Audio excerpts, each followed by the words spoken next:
Oke, karena tidak serius, saya kira kita akan bicara yang lucu-lucu saja gitu. Karena kemarin saya membaca Pak Luhut akhirnya mengakui bahwa ternyata teknik tracing itu penting, begitu ya.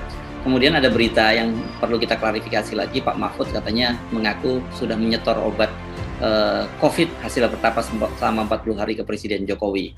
Jadi saya kira kalau epidemiolog UI Dr. Pandu Riono menyatakan bahwa mengingatkan Presiden Jokowi hati-hati masuk dalam jebakan pandemi atau penjebakan COVID, ini yang terjadi kita adalah para pejabat kita sudah masuk dalam jebakan stupid gitu.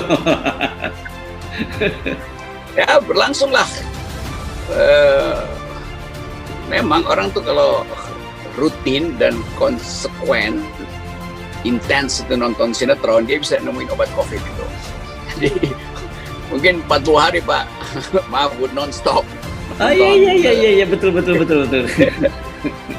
Ikatan cinta, lalu tiba-tiba ketemu obatnya tuh. Tapi sekali lagi kita berupaya terus untuk menonton kekonyolan ini. Sesuatu yang disebut dengan bagus oleh Pak Pandu bahwa kita udah masuk dalam pandemic trap. Nah jebakan ini yang kita mau coba lihat apa jalan keluarnya kan. Ya, kan sebetulnya di dalam teori ilmu sosial atau kebijakan publik, risiko itu adalah konsekuensi dari perencanaan itu. Jadi nggak ada soal. Yang penting kita tahu risiko itu kita mau atasi dengan apa. Jadi ini yang terjadi, lalu kita masuk di dalam trap. Nggak ada soal, terjebak juga nggak ada soal. Tapi kita tahu siapa yang akan menolong dan bagaimana cara menolong. Gitu. Bahkan kalau nggak ada orang, itu kita mesti tahu tekniknya. Tuh. Sama seperti banyak prajurit Amerika yang tenggelam di rawa-rawa Vietnam karena nggak tahu cara menyelamatkan diri. Ya orang Vietnam tahu, itu jangan bergerak, ngambang aja. Tuh.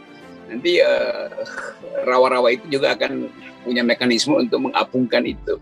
Nah sekarang kita ada di situ tuh dalam trap yang kita nggak tahu bagaimana caranya.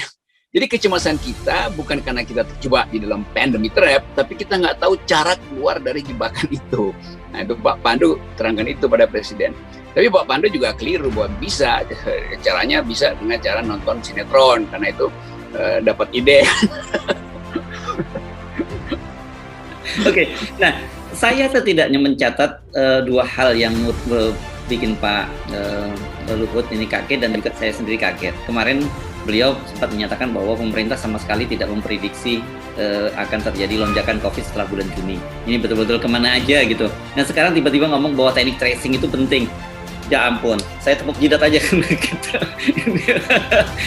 Ini apa yang terjadi? Dan kedua, ini juga Presiden Jokowi yang kemarin sekali lagi ngeles gitu, yang menyatakan bahwa hasil dari dia belusukan kampung-kampung itu rakyat ini baru semi lockdown aja sudah teriak, apalagi kalau kita lockdown. Makanya dia membela keputusannya untuk tidak lockdown. Ini kok ada yang aneh-aneh begini. Di otak manusia itu ada batasnya. Kalau batasnya maksud ini, kalau nggak dipakai, maka dia menjadi lucu. Kan otak dimaksudkan untuk menghasilkan kebijakan. Kalau kelucuan itu artinya otaknya malfunction. Kan Presiden nggak ngerti akhirnya apa artinya lockdown kan. Dia lagi nggak bakal berteriak lockdown itu kan artinya nggak akan ada orang yang keluar rumah. Maka pemerintah supply home visiting segala macam bisa. Nggak ada orang yang teriak. Jadi Pak Jokowi ini nggak ngerti. Jadi betul-betul dari awal beliau nggak ngerti apa artinya karantina. Jadi dia berpikir karantina itu orang masih jalan-jalan. Sehingga dia bilang ya separuh karantina aja udah orang masih jalan-jalan. Ini bukan karantina. Kalau separuh itu bukan karantina. Jadi nggak paham. Lockdown itu total bukan separuh lalu 3/4. Nanti bikin 12/16 itu lockdownnya. Terus 4/16 masih jalan-jalan. Jadi kekacauan konsep ini yang saya kira berlangsung di kepala Pak Jokowi. Dia nggak ngerti apa itu lockdown.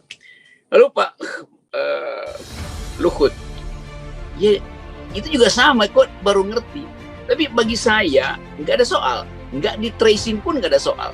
Karena di dalam logika kalau nggak di tracing itu berarti akan ada pelonjakan kasus yang tak terlihat. Ya udah nggak usah di tracing, tapi siapkan treatment. Jadi boleh pertama nggak dilakukan, tapi treatmentnya udah disiapkan karena kita udah antisipasi. Kalau nggak di tracing, pasti ada ledakan COVID-nya tuh. Karena itu treatmentnya harus disediakan. Apa itu?